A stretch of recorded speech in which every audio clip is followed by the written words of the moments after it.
assignment number 2, supply and demand review. So number 1, define supply and demand and what is the law of supply and demand. Give example of demand and supply curve and demand and supply schedule.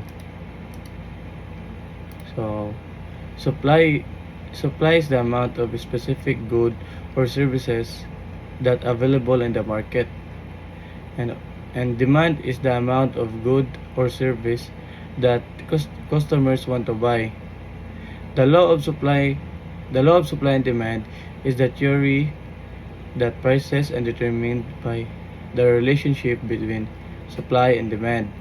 If the supply of goods or services outstrip the demand for it, prices will fall. If demand exceeds supply, prices will rise. So, for example, demand curve.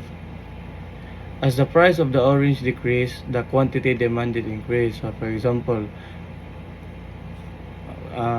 the orange price will decrease 50 pesos to 40 pesos to 30 pesos to 20 pesos to 10 pesos. Next is supply curve example.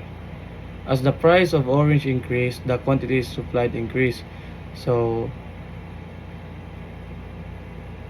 from 10 pesos to 20 pesos, 30 pesos, 40 pesos, and 50 pesos. A demand and supply schedule lists the quantities of goods that consumers are willing to buy and producers are willing to sell at different price level, respectively. The equilibrium occurring where the quantities match.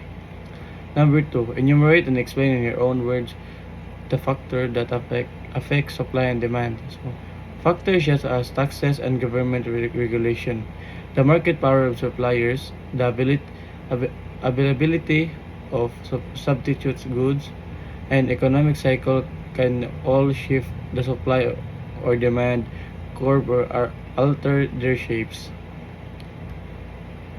Number 3, give in instance when will supply and demand shift to the left and shift to the right.